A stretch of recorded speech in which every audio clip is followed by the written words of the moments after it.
नमस्कार दोस्तों, स्वागत है आप लोग का general studies for civil service में और स्वागत है आप लोग का मेरे इस नए लाइव क्लासेस में। तो दोस्तों आज जो हम लोग करने जा रहे हैं बहुत ही इंपॉर्टेंट टॉपिक है सोर्सेज ऑफ बिहार हिस्ट्री।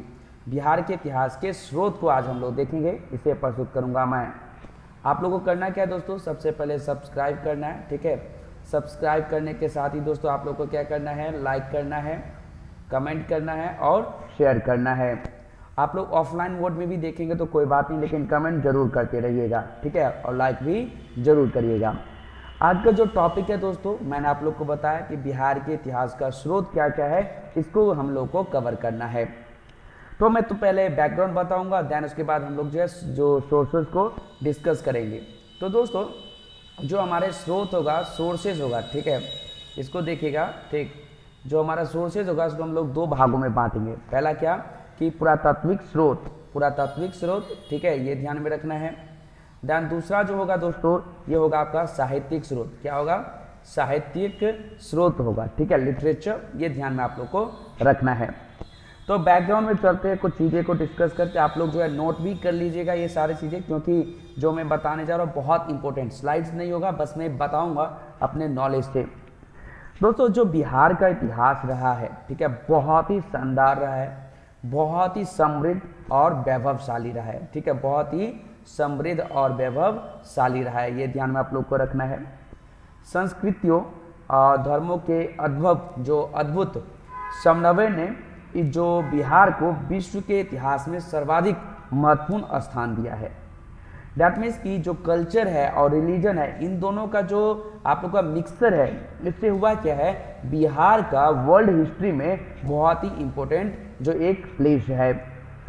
और दोस्तों जो हिस्टोरिकल इंसिडेंट के संदर्भ में अगर हम लोग देखते हैं कि ऐतिहासिक घटनाओं के संदर्भ में देखा जाए तो विश्व भर में हुए घटनाक्रम किसी न किसी रूप से बिहार से जुड़ा हुआ है, किसी न किसी रूप से। बिहार एक पावन धरती है और इस धरती पर अनेक जो है विद्वान, ठीक है, राजा महाराजाओं ने जन्म लिया, जिन्होंने न केवल बिहार का बल्कि भारत का नाम रोशन किया, ठीक है, ये ध्यान रखिएगा। जैसे कि हमारे भगवान महावीर स्वामी जी जो सत्य, सदाचार और अहिंसा का उपदेश देते थे, तथा महात्मा बुद्ध की जो जन्मस्थली है, ठीक है, वो बिहारी है, ये ध्यान में आप लोग को रखना है। तो महावीर स्वामी, ठीक है, जो वीर स्वामी हो गए और गौतम बुद्धा हो गए, ये ध्यान में रखिएगा आप लोग कि कहाँ से थे, बिहार से ही थे। हम लोग डिटेल में भी कभी डिस्कस करेंगे, ठीक है दोस्तों। जो चंद्रगुप्त मौर्य और अशोक महान जैसे जो राजा ने इस राज्य को क्या क्या बहुत ही महत्वपूर्ण स्थान प्रदान करवाया। दोस्तों किसी भी काल एवं स्थान के इतिहास का निर्माण जो है सोर्सेस के ऊपर बेस होता है, स्रोत के ऊपर आधारित होता है। और बिहार के इतिहास के अध्ययन से संबंधित बहुत सारे सोर्सेज अवेलेबल है। इनमें पुरातात्विक है, साहित्यिक है, दोनों ही प्रकार के जो सोर्सेज है वो अवेलेबल है। इसे हम लोग पहले वन बाय वन डिस्कस करते हैं। पहले हम लोग आर्कियोलॉजिकल एविडेंस को देखेंगे, पुरातात्विक जो साक्ष्य है उसको देखेंगे, ठीक है दोस्तों। तो पूर्व ऐतिहासिक युग के स्रोत हमें मुंगेर, सारण, वैशाली, गया एवं पटना के विभिन्न स्थलों से प्राप्त हुए हैं।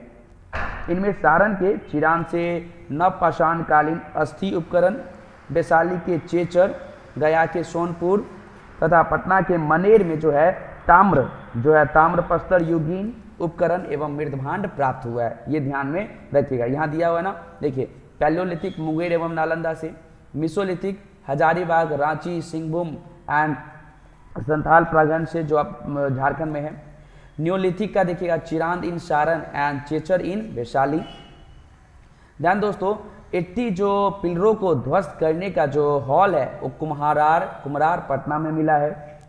एंड मौर्यन जो पिलर है वो आपका लौरिया जो नंदनगढ़ में, रामपुरा वेस्टर्न चंपारण में एंड लौरिया अरेराज ईस्ट चंपारण में मिला है।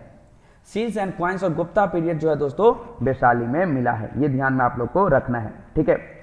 तो पुरातात्विक स्रोत में शिलालेख, स्तंभ लेख, ताम्रपत्र लेख, स्मारक, भगवान के अवशेष, सिक्के आदि जो है बिहार के विभिन्न जो है डिफरेंट प्लेसेस से मिले हैं। अभिलेख ऐतिहासिक जानकारी का सबसे महत्वपूर्ण जो है स्रोत होता है। जो इंस्क्रिप्शन होता है दोस्तों वो बहुत ही इंपॉर्टेंट है। आप एनसीईआरटी भी पढ़ेंगे, क्लास 6 में ही दिया हुआ है कि अभिलेख बहुत ही इंपॉर्टेंट सोर्स होता है। अब बिहार के अनेक भागों से जो अभिलेखीय एविडेंस मिला है, ठीक है, और इन अभिलेखों में अशोक के लौरिया अरेराज, लौरिया नंदनगढ़ और रामपुरवा से प्राप्त स्तंभ लेख, सासाराम की चंदनपीर पहाड़ी से प्राप्त लघु शिलालेख तथा अशोक एवं उसके पौत्र दशरथ का बराबर एवं नागार्जुन पहाड़ी से प्राप्त गोपालेख आदि प्रमुख हैं।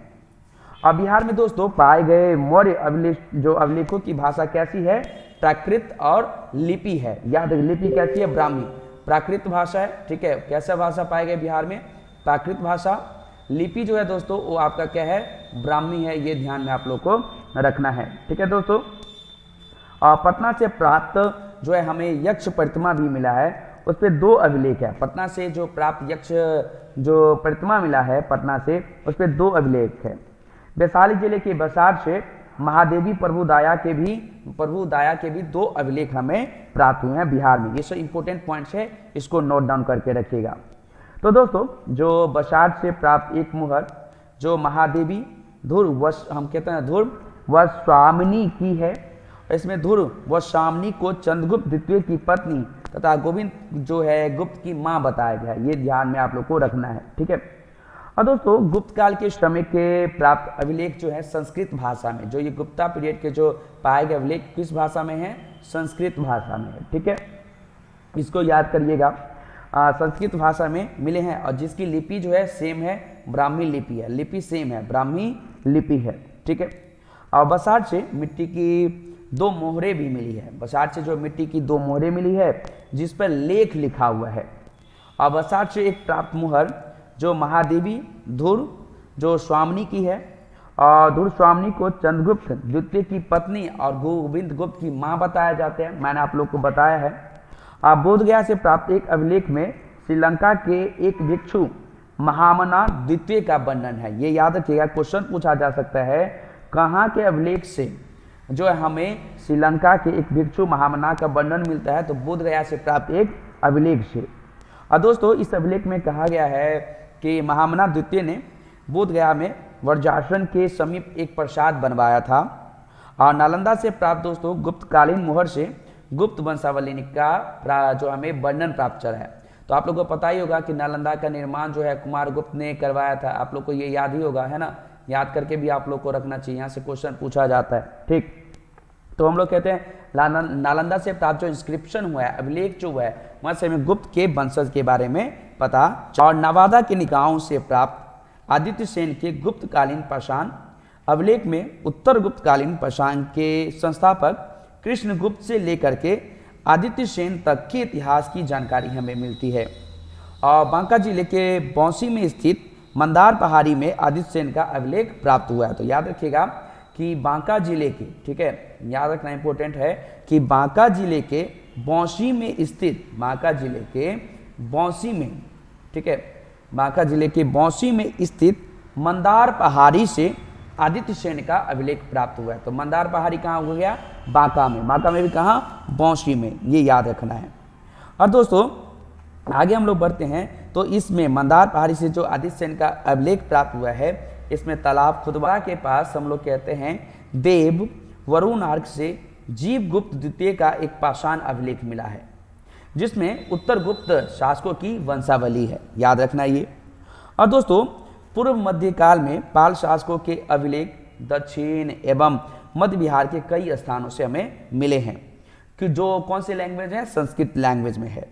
और धर्मपाल के बोधगया से प्राप्त पाषाण अभिलेख में केशव नामक व्यक्ति का उल्लेख है। तो याद रखिएगा, धर्मपाल के बोधगया से प्राप्त पाषाण अभिलेख में केशव नामक व्यक्ति का उल्लेख है, जिसने बोधगया में एक शिव मंदिर का निर्माण करवाया था। तो क्वेश्चन पूछा जा सकता है कि बोधगया में एक शिव मंदिर का निर्माण किसने करवाया था?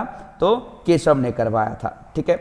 और धर्मपाल के नालंदा ताम्रपत्र अभिलेख से ये हमें पता चलता है कि धर्मपाल ने गया में एक गांव दान में दिया था। धर्मपाल ने जो है गया में एक गांव दान में दिया था। यह हमें कहाँ से पता चलता है? नालंदा के ताम्रपत्र अभिलेख से। और नालंदा के धौंसरावा है, ठीक है, नालंदा के धौंसरावा से प्राप्त देवपाल के पाषाण अभिलेख में देवपाल द्वारा नगरहारा, जो वर्तमान में अफगानिस्तान में है, ठीक है, तो उसके वीरदेव को नालंदा विश्वविद्यालय का अध्यक्ष नियुक्त करने की चर्चा भी है। महिपाल के नालंदा पाषाण लेख से पता चलता है कि वालादित्य ने नालंदा महाविहार को जला दिया था। किसने जला दिया था? वालादित्य, ठीक है, ये याद रखिएगा, वालादित्य। वैसे बख्तियार खिलजी ने इसको बहुत नुकसान पहुंचाया था, ठीक है। देवपाल के ही मुंगेर ताम्रपत्र अभिलेख आदि भी प्राचीन बिहार के इतिहास पर प्रकाश डालता है, ठीक है दोस्तों। अब क्या है कि अब मगध में पहुंचते हैं तो देखते हैं कि अजातशत्रु द्वारा निर्मित राजगीर की किलेबंद दीवार एवं बराबर की गुफाओं का जब हम अध्ययन करते हैं, और अध्ययन जो है बुकानन और हैमिल्टन ने किया था, तो बुकानन और हैमिल्टन ने जो अजातशत्रु द्वारा जो निर्मित राजगीर की किलेबंद एवं बराबर की गुफाओं का अध्ययन किया था, और केसरिया स्तूप और अरेराज स्तंभ की जानकारी होट गांव ने पहली बार दी थी। अब बराबर की पहाड़ी में दोस्तों अशोक एवं उसके पुत्र दशरथ के द्वारा निर्मित गुफा का वर्णन मेजर किट्टो ने किया है। किसने किया है? मेजर किट्टो ने किया है। और तथा मेजर किट्टो ने ही जो है कुर्कीकार कुहरार जो पाटलिपुत्र के टीलों का उत्खनन भी करवाया था। और कनिंघम, जिन्हें कनिंघम कौन है दोस्तों? भारतीय पुरातत्विक विज्ञान का जनक कहा जाता है। उन्हीं के समय Indian archaeological survey of India का स्थापना हुआ था। तो दोस्तों कनिंघम ने ही बोध गया में, ठीक है, हम लोग ये भी कह सकते हैं कि 1861 ईस्वी में बहुत सारे आपका पुरातत्विक स्थलों की पहचान की थी। और कनिंघम ने ही बोध गया में स्थित बौद्धि मंदिर के बारे में बताया और ग्रेनाइट निर्मित रेलिंग की खोज की थी। और कनिंघम ने दोस्तों राजगीर से 11 किलोमीटर की दूरी पर स्थित बड़गांव की खोज की थी, बड़गांव की खोज की थी। और जहां प्राचीन नालंदा महाविहार जो अभी भी स्थित है, वहां से जो है 2 अभिलेख मिले हैं। वहां से कितने अभिलेख मिले हैं? 2 अभिलेख मिले हैं नालंदा महाविहार से, ठीक है, ये ध्यान में आप लोग को रखना है। और जिन पर नालंदा का नाम भी क्या है लिखा हुआ है। और नालंदा क्षेत्र से ही कुमारगुप्त एवं स्कंदगुप्त का प्रसिद्ध पाषाण लेख भी मिला है, ठीक है। और स्वतंत्रता के बाद दोस्तों 1949 ईस्वी में पटना विश्वविद्यालय में प्राचीन भारतीय इतिहास एवं पुरातत्व विभाग की स्थापना की गई। तो याद रखिएगा कि बिहार में 1949 ईस्वी में, कब? 1949 ईस्वी में पटना विश्वविद्यालय में प्राचीन भारतीय इतिहास एवं पुरातत्व विभाग की स्थापना की गई। और जिसके बाद बिहार के पुरातत्विक स्थलों की खोज में बहुत जो है गति आई थी, ठीक है। और के देव एवं डॉक्टर अल्तेकर ने 1950 ईस्वी में वैशाली और 1951 ईस्वी में कुम्हरार का उत्खनन करवाया। 1962 ईस्वी में राज्य पुरातत्व निदेशालय की स्थापना की गई। तो याद रखिएगा 1962 ईस्वी में, ठीक है, जो है राज्य, हम लोग क्या कहते हैं, राज्य पुरातत्व निदेशालय की स्थापना की गई थी। तो दोस्तों जो बौद्धकालीन जातक कथाओं में आप लोग को भी पता होगा निष्क को स्वर्ण सिक्का कहा जाता है। निष्क क्या होता था? स्वर्ण सिक्का जो होता था, ये याद रखना है। कुछ इंपॉर्टेंट पॉइंट बता दिया। लेकिन बिहार के किसी भी भाग से अभी तक प्राचीन स्वर्ण सिक्के प्राप्त नहीं हुए हैं। ऐसे सिक्के जो है दोस्तों उत्तर पश्चिम भारत, वर्तमान पाकिस्तान के तक्षशिला से प्राप्त हुआ। और आप लोग को पता होगा कि सिक्कों का अध्ययन क्या कहलाता है? न्यूमिस्मैटिक्स कहलाता है। याद रखिएगा सिक्कों का अध्ययन न्यूमिस्मैटिक्स कहलाता है। और सिक्के इतिहास के अध्ययन के महत्वपूर्ण स्रोत भी होते हैं। और बिहार में वैदिक काल से लेकर के गुप्त काल तक के सिक्के प्राप्त हुए हैं। याद रखिएगा कि बिहार में दोस्तों आपका वैदिक काल से लेकर के गुप्त काल तक के सिक्के प्राप्त हुए हैं, ठीक है। और आरंभिक सिक्कों को क्या कहा जाता था? आहत सिक्का। जो शुरुआत के सिक्का थे उसे क्या कहा जाता था? आहत सिक्का कहा जाता था। और उत्तर वैदिक काल में जब बिहार में आर्यों का प्रभाव बढ़ा तब विदेह, अंग और मगध क्षेत्र में सिक्कों का भी प्रचलन हुआ। और बृहद, ठीक है, हम लोग कहते हैं बृहद आरण्यक उपनिषद के अनुसार विदेह के राजा जनक ने निष्क सिक्के दान में दिए थे, स्वर्ण सिक्के जो है दान में दिए थे, ठीक है। और दोस्तों बौद्धकालीन जातक कथाओं में निष्क को क्या कहा जाता है? स्वर्ण सिक्का। मैंने बताया भी आप लोगों को। लेकिन बिहार के किसी भी भाग में अभी तक प्राचीन स्वर्ण सिक्के नहीं मिले हैं। ये सिक्के जो है वर्तमान पाकिस्तान के तक्षशिला से प्राप्त हुए हैं। ऐसे 9 सिक्के पटना विश्वविद्यालय के पुरातत्व विभाग के संग्रहालय में अभी भी सुरक्षित हैं। और दोस्तों बिहार से प्राप्त प्राचीन सिक्के मूलतः आहत सिक्के हैं। आहत मतलब कि शुरुआत के सिक्के थे, पुराने सिक्के थे, ठीक है, जो हम कहते हैं कि कारशापन, धारण, पूर्ण या पर्ण जैसे अनेक नामों से जाना जाता है। और बिहार में चांदी और ताम्र सिक्के अनेक भागों से, ठीक है, या अनेक स्थलों से प्राप्त हुए हैं, जैसे रजत आहत सिक्के लोहनीपुर, कुम्हरार, मनेर, मायागंज, राजगीर, बोधगया, नालंदा, वैशाली, फतुहा, भभुआ, सुपौल, मोतिहारी, नंदनगढ़, मुंगेर, पटना सिटी, गया, चिरान, बक्सर से ये सब प्राप्त हुए हैं। और गुप्त काल के सोने, चांदी और तांबे के सिक्के भी पाए गए हैं। अब बिहार के अनेक भागों में ये सिक्के मिले हैं दोस्तों। और नालंदा में प्रतिहार राजा भोज के सिक्के मिले हैं। याद रखिएगा, नालंदा में जो है दोस्तों राजा भोज के सिक्के भी मिले हैं। ठीक है, ये ध्यान में आप लोग को रखना है। और शशांक के स्वर्ण सिक्के नालंदा और गया से मिले हैं। शशांक कौन था? बंगाल का राजा। शशांक कौन था? बंगाल का राजा। ठीक है, ये ध्यान में आप लोग को रखना है। तो ये हमने अभी आर्कियोलॉजिकल एविडेंस को डिस्कस किया। अब जो है हम लोग दोस्तों डिस्कस करेंगे यहाँ पे आप लोग का क्या साहित्यिक स्रोत, क्या डिस्कस करेंगे? जो लिटरेचर सोर्स है। ठीक है, तो साहित्यिक स्रोत में दोस्तों बिहार के स्रोत को जानने के लिए धार्मिक और गैर धार्मिक दोनों तरह के स्रोत उपलब्ध है। रिलीजियस भी है, नॉन रिलीजियस भी है। रिलीजियस में देखें तो वैदिक साहित्य है, जैन एवं बौद्ध साहित्य है। वैदिक साहित्य में दोस्तों ऋग्वेद है, अर्थवेद है, शतपथ ब्राह्मण है, बृहद आर्ण्यक उपनिषद है, ये सब इंपॉर्टेंट है। बिहार शब्द का प्रथम उल्लेख अर्थवेद में हुआ था। याद रखिएगा कि बिहार शब्द का प्रथम उल्लेख जो है दोस्तों कहाँ पे हुआ था? अर्थवेद में हुआ था। तो मगध का सर्वप्रथम उल्लेख ऋग्वेद में हुआ था। याद रखना ये सारी चीजें कि ऋग्वेद में जो है आपका पहली बार मगध का उपयोग हुआ था। बौद्ध साहित्य अंगुत्तर निकाय, दीर्घ निकाय, विनय पिटक तथा जैन साहित्य में भगवती सूत्र आदि बहुत ही इंपॉर्टेंट है। इन जो भगवती निकाय और दोस्तों भगवती सूत्र, ठीक है, और अंगुत्तर निकाय से में महाजनपद के बारे में भी पता चलता है। ये चीज़ें आप लोग को ध्यान में रखना है दोस्तों। उसके बाद जब आगे बढ़ते हैं तो अंगुत्तर निकाय एवं भगवती सूत्र में पहली बार महाजनपदों की जानकारी मिलती है। मैंने बता ही दिया था 16 महाजनपद थे। कौन कौन से? मगध। 16 महाजनपद से मैं ये बता देता हूँ कौन कौन सा बिहार में था। मगध हो गया, ठीक है। उसके बाद जब हम आगे बढ़ते हैं लिच्छवी हो गया एवं अंग हो गए।